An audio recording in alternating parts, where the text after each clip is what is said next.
Hey guys, Noel here. We're going to do another engine today. I've actually started tearing into it. We're going to do a 2002 6-liter drive-by cable for Mike. I believe this is going into a pickup truck. Yeah, we're just going to do the whole gamut. We're going to strip it down, see what's broken, see what's not broken, replace what we need to replace. Get it running, rewire it, and send it down the road. Make sure that it's good. Make sure the injectors are serviced.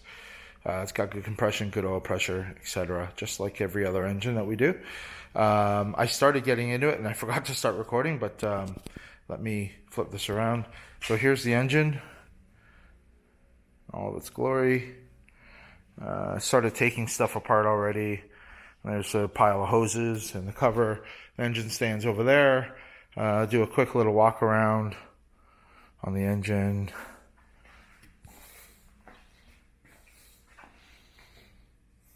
Put it on a stand, and then we'll throw it on the run stand after. Oh, one more thing before we move on to the next section. I started by taking the PCM off, and the connectors were jammed in there because of corrosion. So it took me a while to get these out, and without destroying them. But I've got extras anyway, so we'll replace all these, give them some new stuff, and it's hooked up to the laptop. And here's a good example. Hopefully you guys can see this. So I get right into the PCM, look up the VIN. There's a serial number of the vehicle. Comes back as an 02 6-liter LQ4 drive-by cable.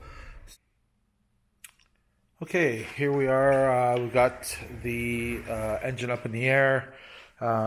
Took off all the hoses and whatnot. Clean things up. Take the hoses off. Move the wiring out of the way a little bit better. Hanging on a hoist. And now I'm down to, I just found the first thing that needs to be replaced on this guy, and that is the dipstick tube, which is down there on the floor. And here's the issue we're going to run into. They rot off. They all basically rot off down at the bottom because dust and dirt and water and grime and everything else just builds up there. So I've already ordered another dipstick tube for this engine, and now I'm going to take the starter. You got to be really careful when you take these off. Lube them up or put a bunch of cutting oil on them, because these posts here are just copper. Or yeah, they're copper, and yeah. So I'm gonna get the starter off and see what I can do about getting that, getting the rest of that tube out. And another one's on the way already. I should get it tomorrow.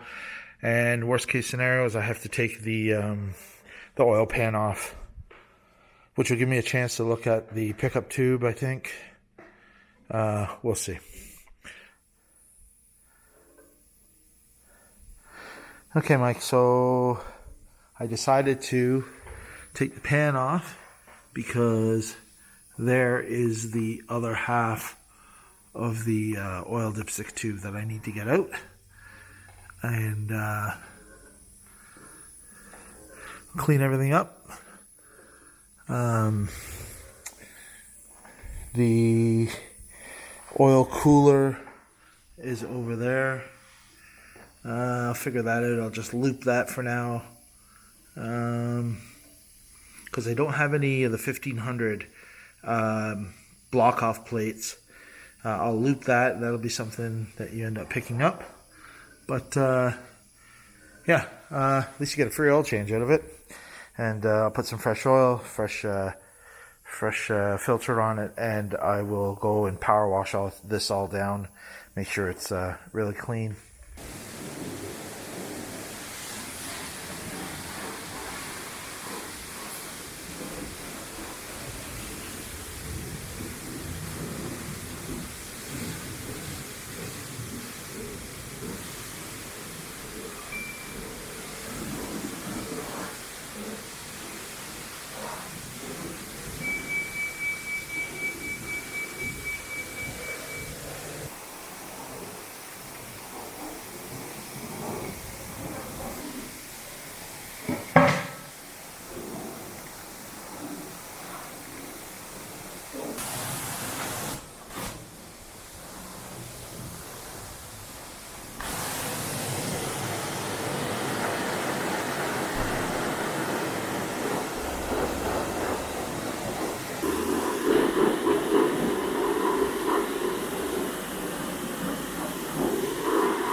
think I'm going to put the engine back on a stand, flip it upside down, and change the O-ring while I'm at it, just to ensure success. That's good enough. There you go, Mike. Now you can see what's inside the engine, or at least in the pan. Hey Mike, just decided to put this back on the stand. I'm going to take, that's the other half of the dipstick tube that I'm going to pull out. And I'm going to put a new O-ring there, and then put this back together. So here's a new O-ring.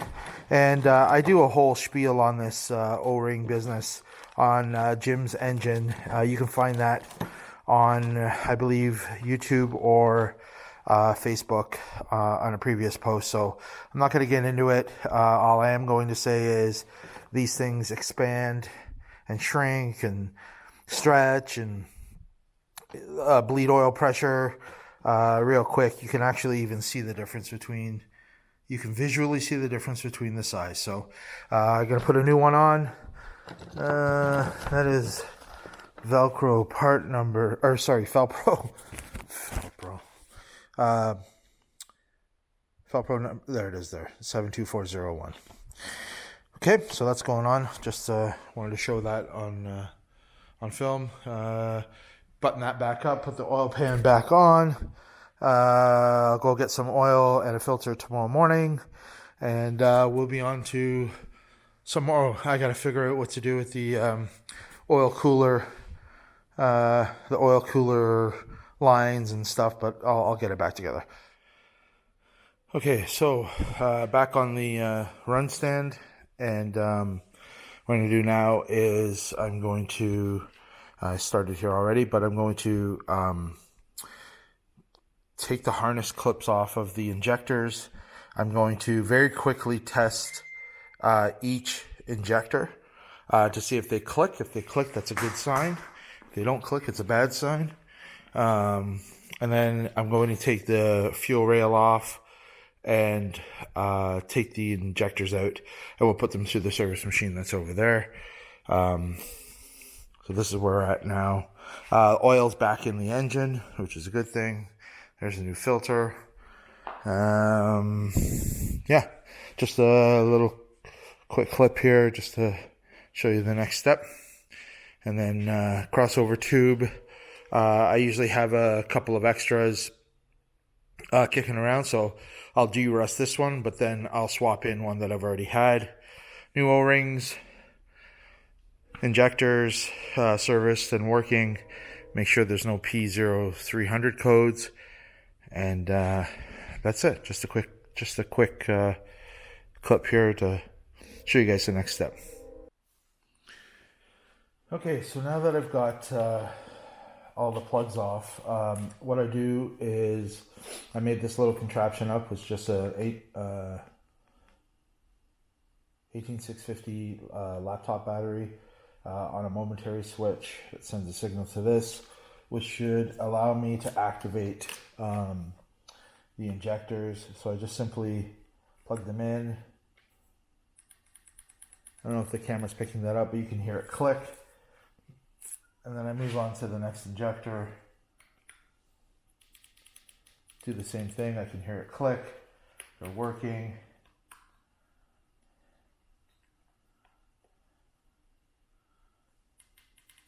I can hear it click.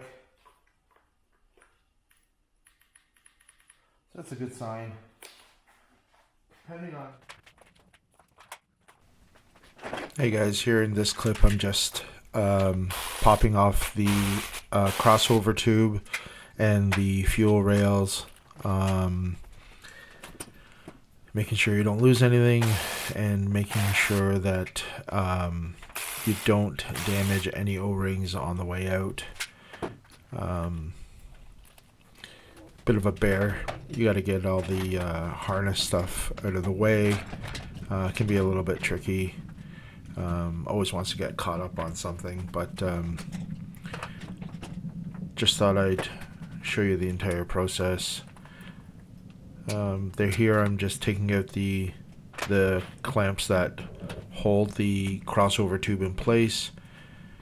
It's a press fit, and then it's clamped down.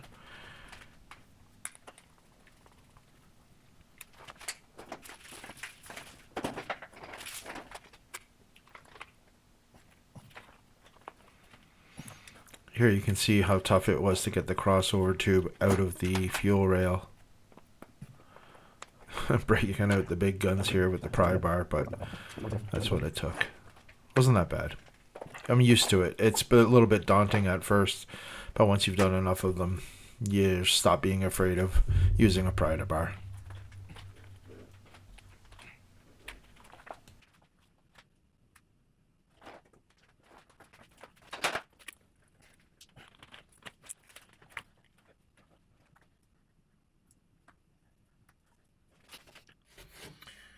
Okay guys, what we're going to do next is we're going to pop these keepers off, these metal keepers here, and then pull these out, and then we'll stick them in the injector cleaner machine and run them through a few cycles, look at them, observe their spray pattern, and call good when I'm satisfied with them, and then clean the rails back up and change the O-rings, and we'll pop everything back in.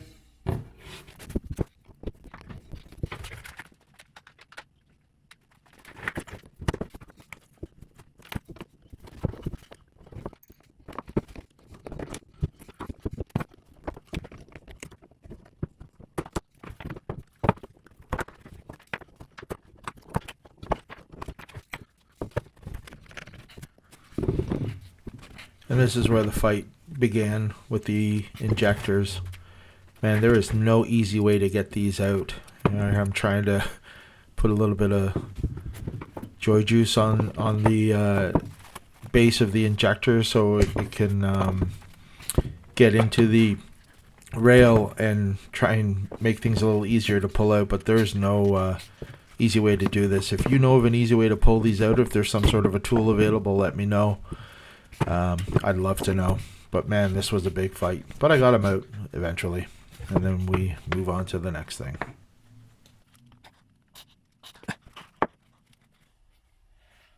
I don't really know an easier way to get these out. If you do, let me know. Put that in the comments. Is there a tool that you can buy to remove these, or are they always a bear? Wow. I mean, good news is that, boy, there's a really good seal on these O-rings. These are in really good shape. These are in really good shape.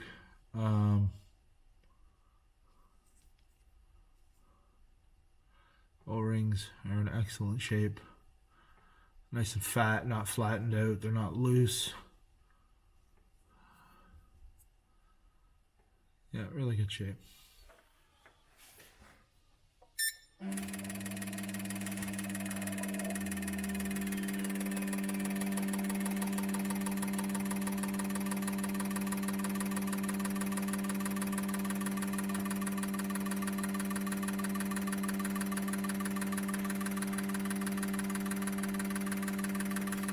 So here you can see all the injectors firing.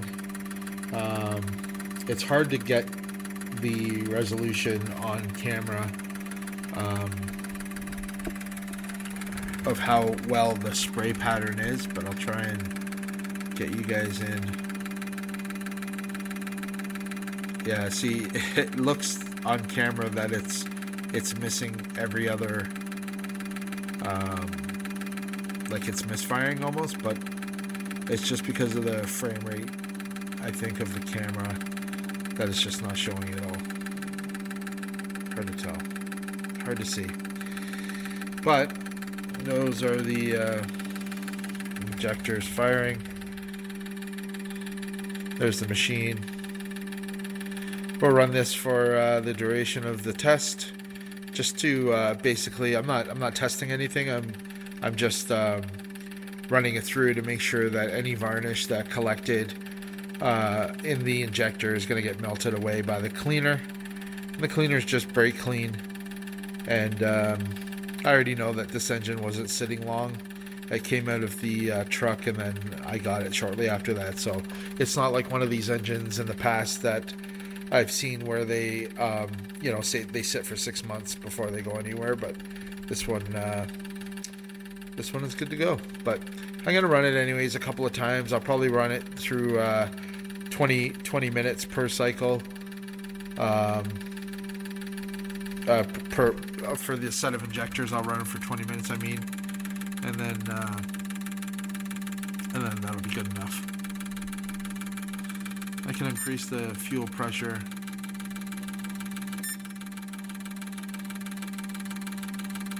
And 58 pounds is the stock factory fuel pressure spec. Everything looks good. Hey Mike, just another quick video here for you. I took it off of the run stand over there. I put it on a regular stand because the dipstick tube, because it was rotten, I have to get that out because I can't get the other dipstick tube back in. So major pain in the ass. Hey Mike, there's the culprit there, the end of the tube stuck in the block. Anyways, was a bit of a fight, but I got it. Onward and upward. Here we go.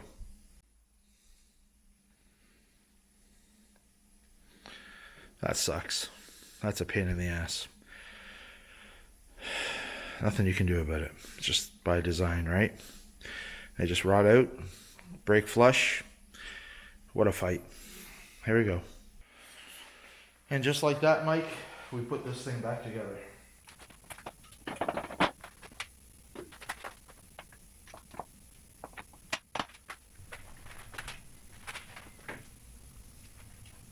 So here I'm just putting everything away, putting everything back on.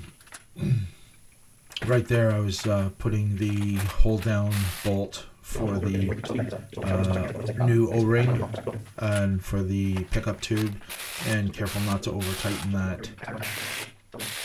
Here I'm talking about X pattern and how it's not really needed because it's just the windage tray.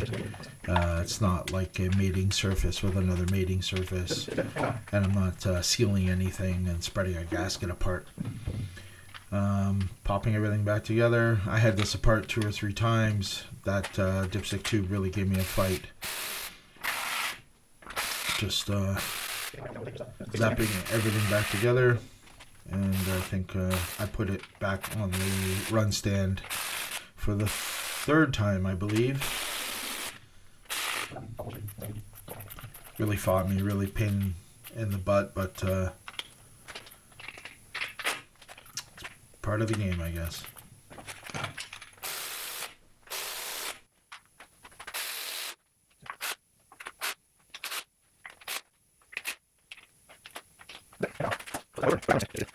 Hey guys, we got the engine back on the stand. That battle is over. The dipstick tube is in and brand new for Mike. What I'm going to do is I'm going to take the spark plugs out and fog them. Because we're going to fire this up soon. So what I want to do is I want to lubricate the pistons and the rings and everything from the top and the bottom at the same time for the first fire. It's going to give me a puff of smoke, but not a big deal. It's just a little thing that I do with all of my engines actually. Lawnmowers, outboards, whatever it is, I always try and fog the engine with a little bit of fogging oil, the marine stuff. Just gives everything a fighting chance for lubrication for first fire up until the oil gets circulated and washing the piston skirts and the rings and everything else with oil. We're going to put the injectors back in. I have the crossover tube all done, painted, de-rusted, using electrolysis. That's all done. The injectors are all clean, they're all firing fantastic. I noticed I think I noticed somewhere, a broken coil, probably when they took it out of the truck. I'm going to fix that, replace that, whatever I got to do. Yeah, so yeah, I think that's it. I'll start with, I'll take the plugs out because that's easy, and fog those out. So here we go.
If you can see this or not, there's the broken coil.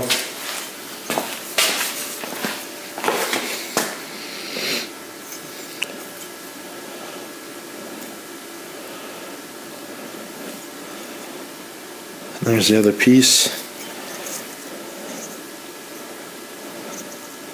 That's no good, so we'll get this replaced out.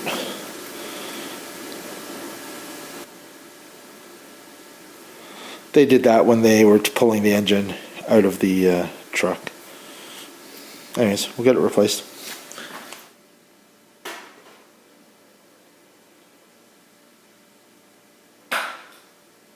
And here I still have another broken coil. These things take a beating, right? When they come in and out of the trucks, the chains just crush them or whatever it might be. But they're just not careful taking the stuff apart. This one's here broken at the electrode. It would actually probably still work. It would still work, but I'm going to replace it. So what's going on in this clip is, originally I thought I was going to change out the one coil that was broken. And then when I went into my stash of used parts, I found that I didn't have a matching coil. So instead I decided to swap out both coil packs altogether and change them over to the square style, the 1500. Absolutely no difference between the two coils, no performance gains or anything like that, just manufacturing, probably a different supplier, different design. I had these square coils on the brackets already, so I decided to swap those out because I had extras. And then when I put those in place, I noticed that the ignition wires didn't reach because the round coils were longer in design, so they used a shorter ignition wire. So I had to switch those out as well so they would reach the plugs and there wouldn't be any tension on the wires themselves. And there you can see the difference in length. Real quick, I'm explaining things right now, exactly what I'm just telling you guys. So yeah, I ended up changing the coil packs and the wires all together, and that way that's how I got around the broken coil. Okay, here we are on the bench here. Got all the plugs out, and in my opinion they all look pretty good. I don't know if you can see that well.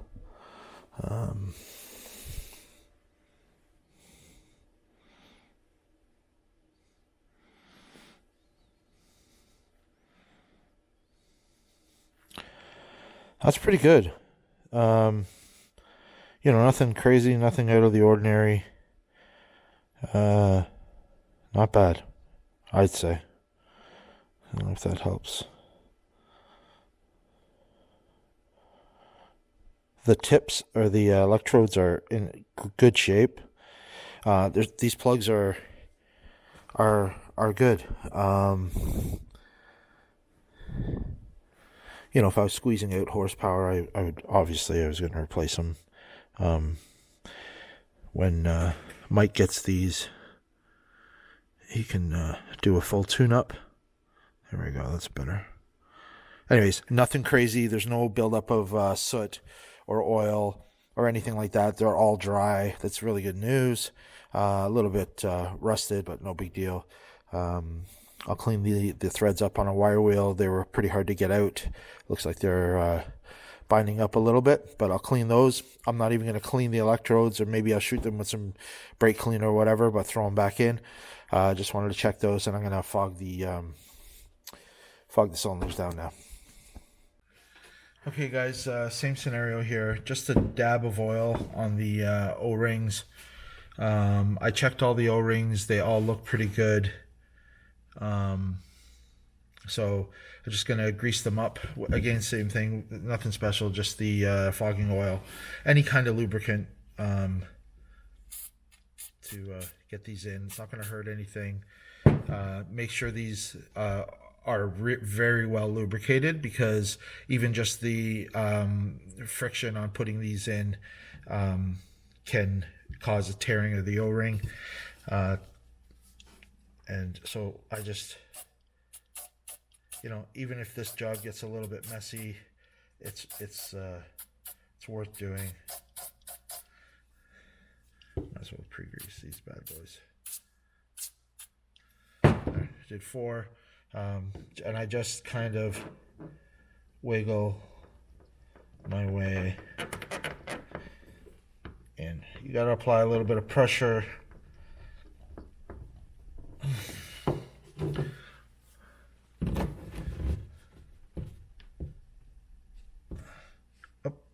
Actually, I put this one in upside down. Oh, jeez. Let me do that again.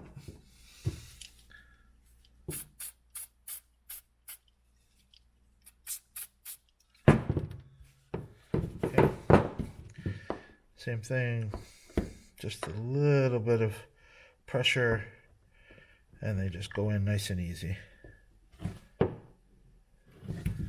Yep. I kind of rotate them as I stick them in, and they just go and they pop in. That's fine. The O-rings on this are in excellent shape on these injectors. So just a little bit of rotation. That's it. Okay, so they're nice and lubricated. If you need to change the position when you put them on the manifold, they move around nice and easy. Got a nice seal, nice and lubricated. Life is good. Okay, do the other side quick. Getting a little bit of schmutz.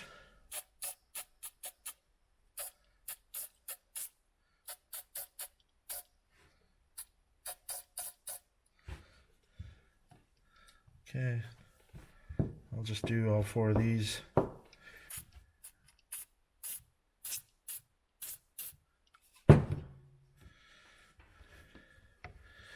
And you just wiggle it just a little bit.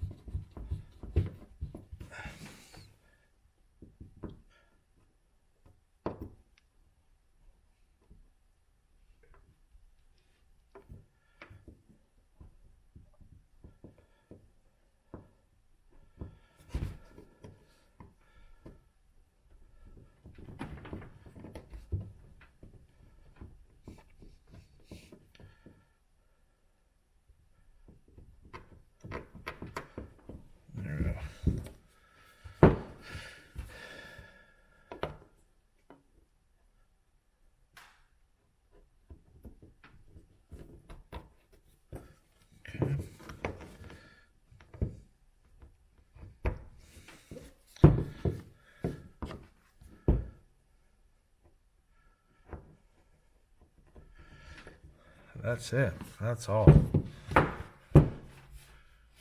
All done. Easy peasy. Nice and greasy.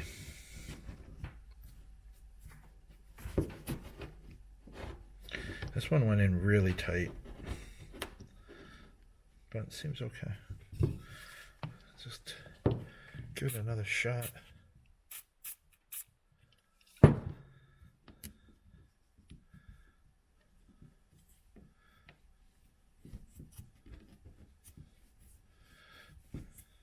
There we go. That's what I'm looking for, that kind of tension. Alright, that's that.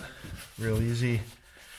And we'll go stick these in the intake.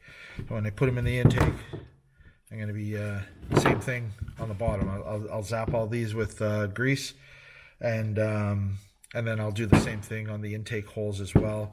The little bit of oil is not going to hurt.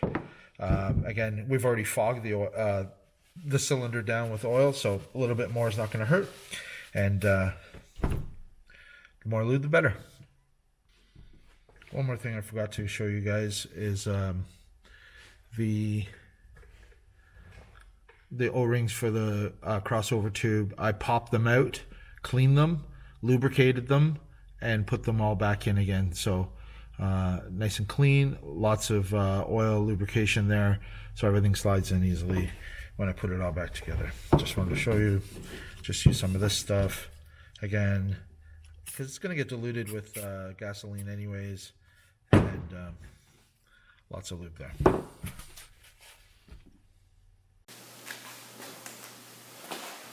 Okay guys, we're at the popping the injectors or the rails on. This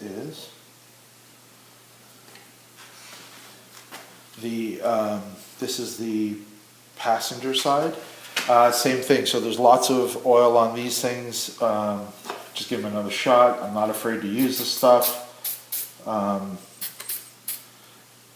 the merrier.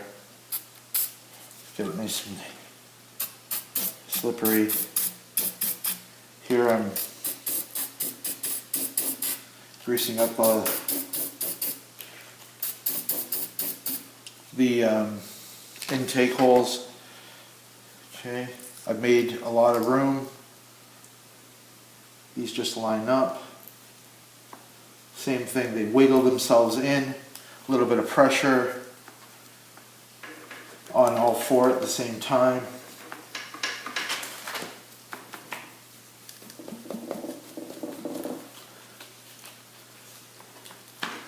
There, and they just snap in.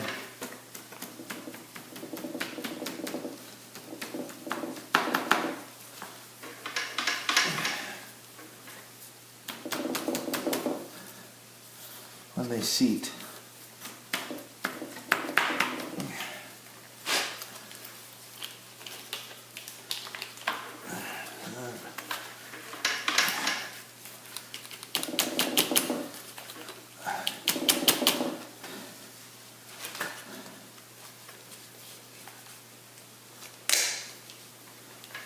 Okay.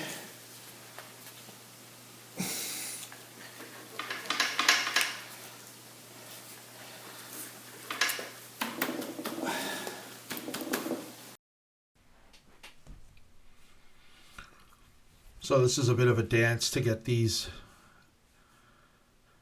rails on.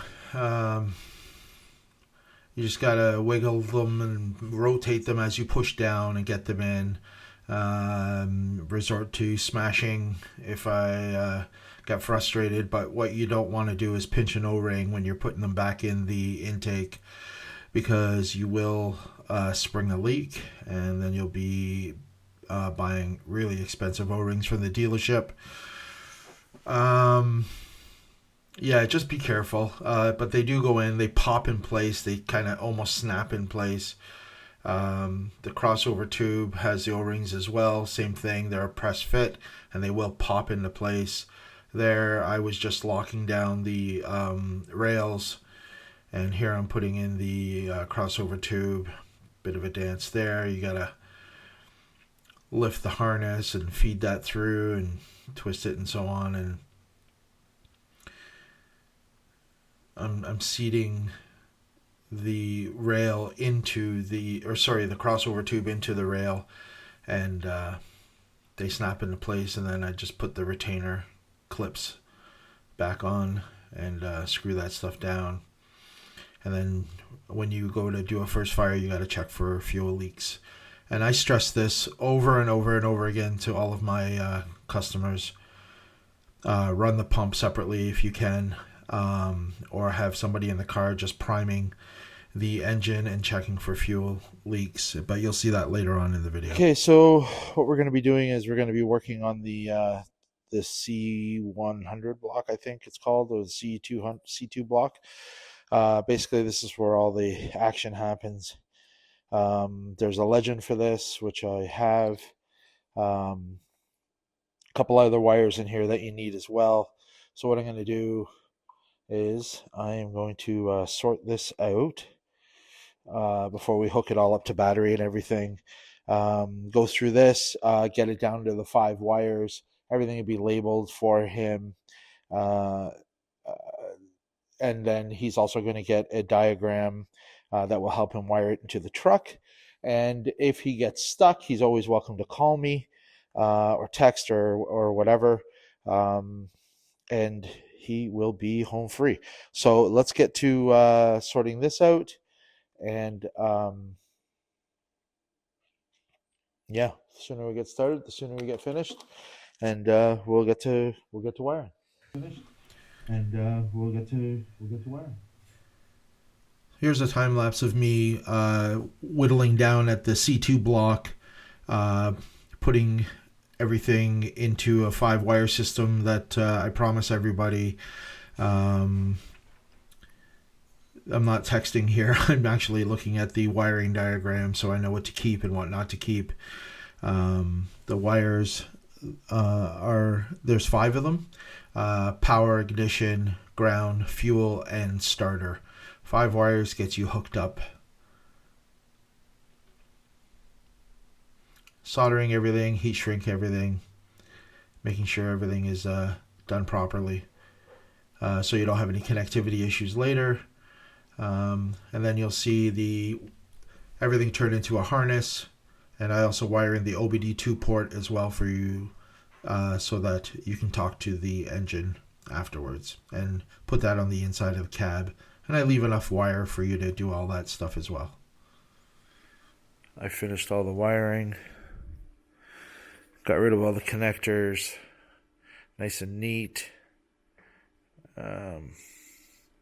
Follow that down to the PCM. This wire here will go all the way to the fuse panel and relay panel. These are all wired. Here are your 5 wires. Battery positive, ground, key ignition on, fuel pump relay, and starter relay. Okay, so that's their 5 wires. And then this is the OBD2 port plugged in, so we can talk to it, modify it, and so on. That's it. That's all the hookup there is, basically, in the end. Doesn't get much easier than that. And that's going to be it for tonight. That's late, and that's it. That's all. So tomorrow we will fire this up and finish everything off that we have to finish off. Guys, thanks for following along with me so far. Yeah, this has been a couple of days, but tomorrow's going to be a big day. I already spoke to Mike. He's excited. I'm excited. We'll fire this thing up. We're not done yet. We still have compression tests. We've got to verify oil pressure, make sure the alternator charges, and so on. Make sure everything runs, get it firing, and that's about it, though. So thanks for watching so far, and we'll see you guys tomorrow morning. Hey, good morning, guys. It's another new day, and I'm with the engine, and just going to get the final things done to fire it up. We'll do some compression testing, make sure the injectors don't leak, fire this thing up. check for oil pressure. Make sure it's all good. That's a lot of work just to get to this point, but that's the way the order it's got to be done. You can't do compression check until it's running, or at least do it properly anyways. What I have left to do to put it on the stand and get it fired is hook these wires up, or at least a couple of them anyways. And then we'll move it over to the outside there and we'll fire this off and see how it goes. All right, here we go. Okay guys, here's the part I'm talking about with the fuel. I don't even have the battery hooked up to the PCM or anything, but I have the fuel lines hooked up, and I'm going to run the fuel pump by itself, and I'm just going to look for leaks. Sometimes they're right in your face, literally, and sometimes they're hard to see, but I'm going to be checking for leaks, and hopefully I can get this on camera for you guys as well, and see if there are any leaks at all. So here we go.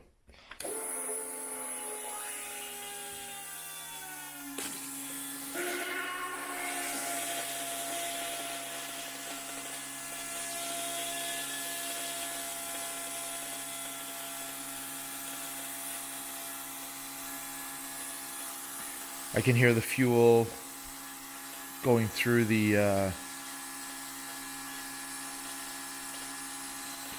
crossover tube.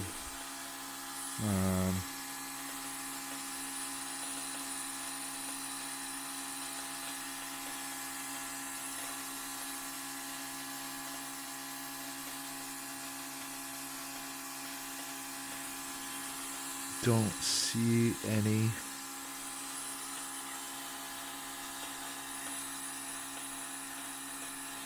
Check the other side. No leaks here.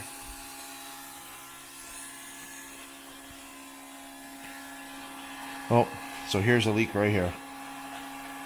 See that? I believe there's a leak. Not sure. I'll look at it. It's really small.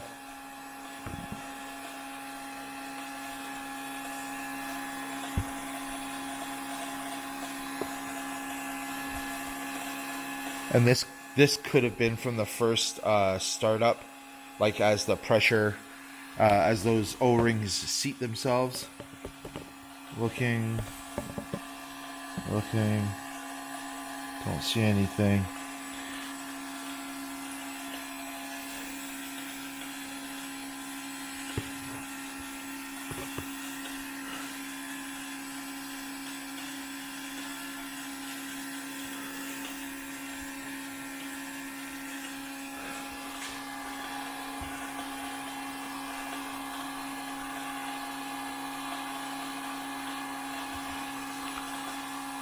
Oh, that's oil. There's no leak there. That's the overspray from the fogging oil.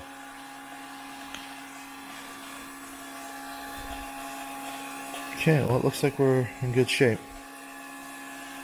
But this is what I tell people: do not mess around with this part at all. In fact, what I'm going to do is I'm going to get the another light, and I'm going to check it again, and then I'll check it again. I just don't want anyone's rig to burn to the ground. I don't want anyone to get hurt or anything like that. Same. So that's the residual from,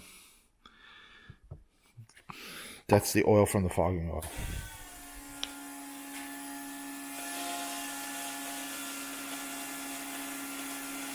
I'm not seeing any weeping there. Nothing here.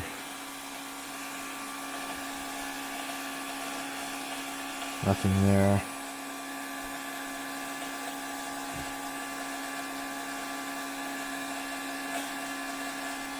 No, we're in good shape here. That's good. Try to show you.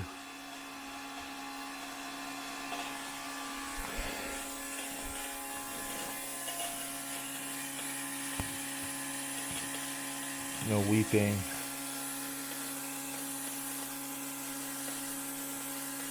No weeping.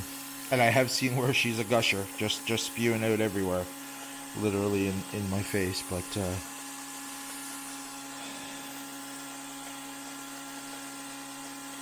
nothing. Nothing.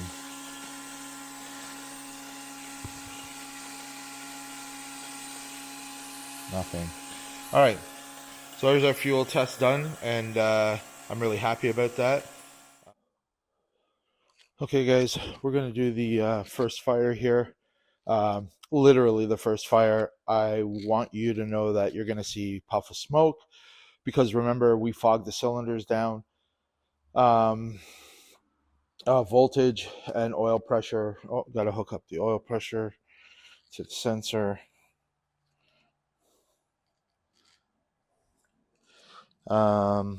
There. So oil pressure now is 0. The computer's on. Fuel pump I can turn on and off. I just want to make sure that everything is clear and out of the way. No cables in the way.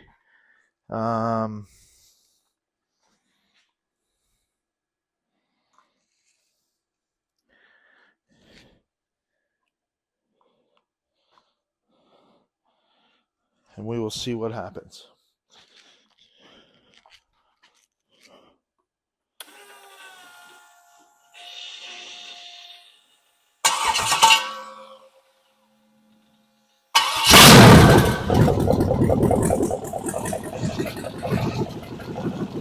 Voltage is 14.5 volts.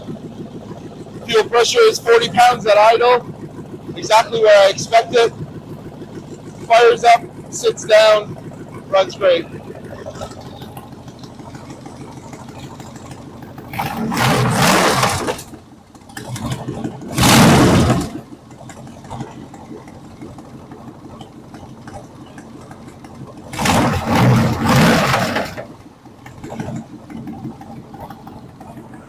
Okay, so now I'm going to let it heat up a little bit.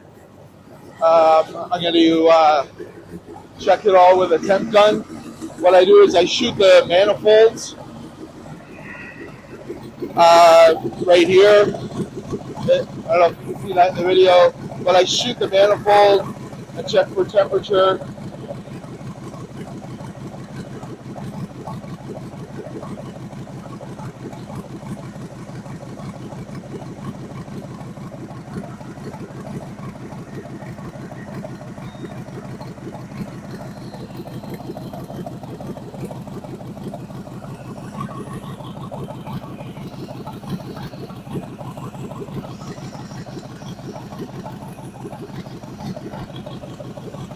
We're pissing power steering fluid that's shot out of here.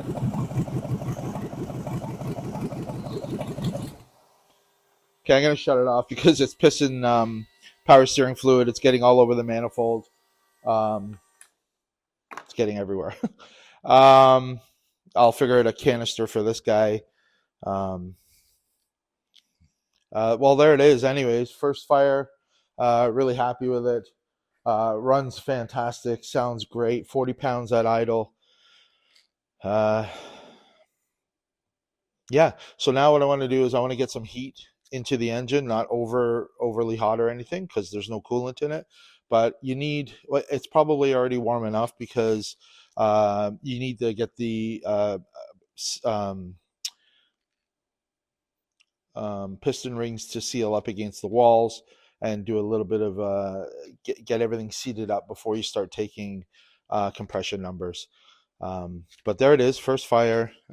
Life's good, worked well. Is what it is. Perfect. All right, we'll fire this up again because I've now put a catch can for the power steering fluid. I was getting everywhere. Ignition on.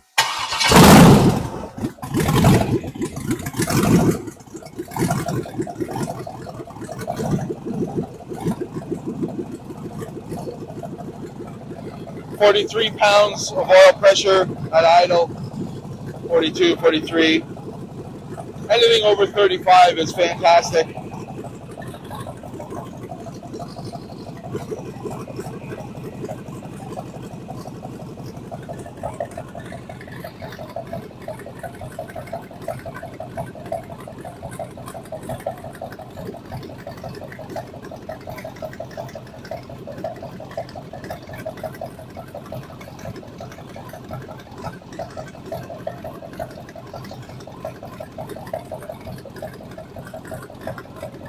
Cylinder heads are only at 130 degrees, right at the port.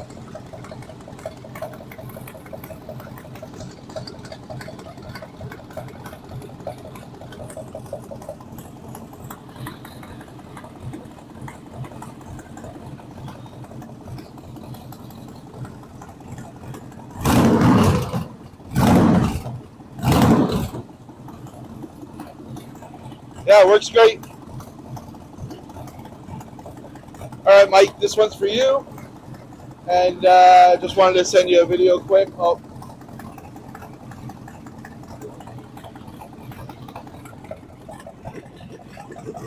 $42 solid, 14.7 charging. There it is. Awesome. We'll do some compression testing, and everything else looks good. Don't suspect there's going to be anything bad about this engine, but there it is. All right, so we're going to pop all the plugs out and start to compression check this thing. And that'll be the final step. And I'll give Mike a call. Spoke to Mike yesterday, and he might come pick it up today. We'll see.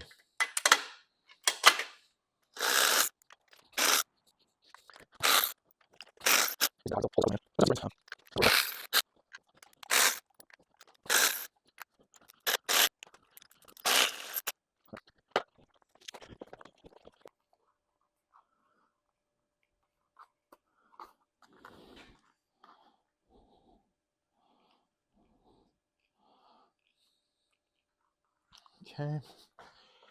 With the throttle body wide open, don't want any resistance. The engine warmed up.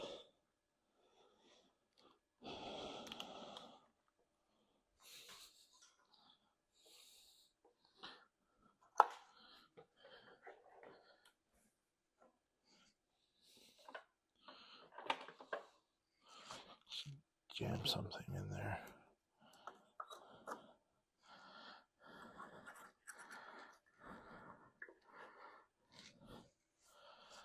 Okay.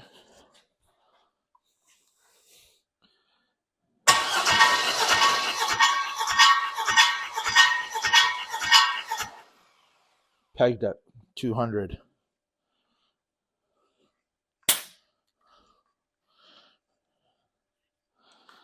Might have ourselves a ripper.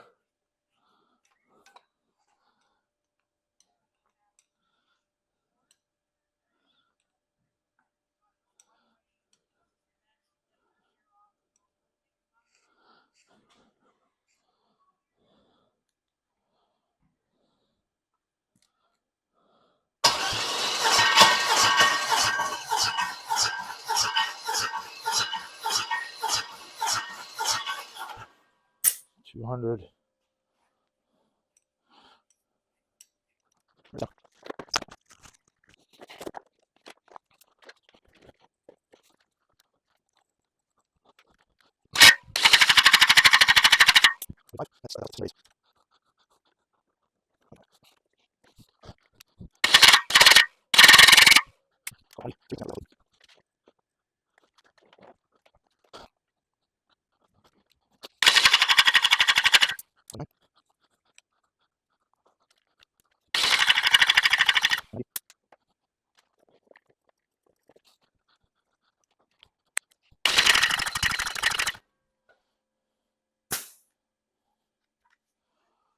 $185.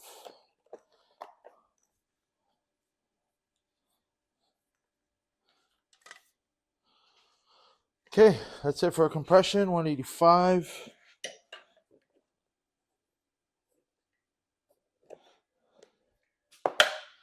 Let me do the differential for a difference of 11.08%.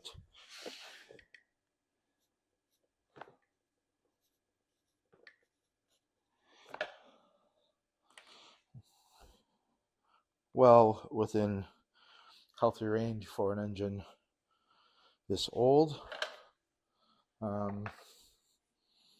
Yeah, she's a straight ripper. That's all of it. That's compression. That's oil pressure. That's everything replaced. We replaced coils.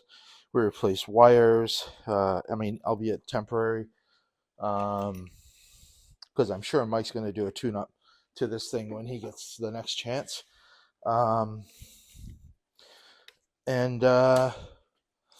Alternator works. Oh, I put a new starter in it for him. Because the starter, I bet you the starter was good. It just the nut was seized on the post for the solenoid, and they always seize on the copper and the steel. I don't know what it is, but just all the salt and grime over time. And the post broke off when I tried to take the solenoid nut off the post. So I just went and got another one. That's all there is to it. I don't just piss around with if the part's broken, I replace it. Now, Mike's got some work to do with the manifolds. He's going to get these off. The studs, they're broken. They all are. They always are. But new dipstick tube, that was the bane of my existence. We serviced the injectors, serviced the crossover tube. 42 pounds of pressure at idle. Yeah, she's a ripper. She's I think this is going in a square body, I believe. And he's going to have a lot of fun with this. It's in good shape. I hope you enjoy it, Mike. And I'll get these spark plugs back in. Give Mike a call. See what he wants to do. Hose this engine off with brake cleaner because I got made a mess everywhere. And that's about it. Guys, I appreciate you always following. I appreciate you watching. Let me know what you think about the process. Let me know if there's anything that I can improve anywhere. Yeah, I don't know everything, that's for sure. I'm happy to learn every single time. I'm just learning from the guys that have gone before me, and I'm always willing to listen. So again, I appreciate all of you guys watching, and we've got another one coming up for Arthur that is due on the 23rd of this month. So watch out for that one. Here's a thought, and I'd like to get your opinion on it. A 4.8 liter is makes 295 horsepower, anywhere from 285 to 295, and this engine makes 330, I think, factory. So if I put a camshaft in a 4.8, so this is $2,700. I sell a 4.8 liter for $2,000. There's about a 30 to 40, let's call it 30 to 40 horsepower difference. If I put a cam in a 4.8 liter and I get 60 horsepower or more out of, or 50 or more horsepower out of a performance camshaft, is it a smarter buy is it a smarter purchase to buy a 4.8 liter and then you actually make more power than a 6 liter stock, and you get that chop that everyone's looking for, or is it like, and for the same amount of money, or maybe even less money? Because a cam would be anywhere from 5 to say 600, 650. And now you're back up to the same price as a bone stock 6 liter, but you're getting that chop, you're getting that sound that everyone's after. So is a 4.8 liter a better buy, or is a 6 liter a better buy? All things being done, dollar for dollar. Now I realize that if you hop up the 6 liter, you're going to make more power than that. But if you just wanted to spend $2,700 on this engine, or $2,000 on a 4.8, add the camshaft for $600, let's say you're in the same ballpark, or really close, you got gaskets and that kind of thing. Which is the better buy? Let me know. What do you think is the better buy? I'm considering doing another swap this weekend, or this winter. And I might do that. I might just do that. A 4.8 liter with a cam. I did the C10 with a 5.3 and a cam, and the intake and everything else, just to sort of prove a point. But I might do it again with a 4.8. I'm not sure. Let me know what you think. As always, guys, thanks for watching. We'll see you on the next one.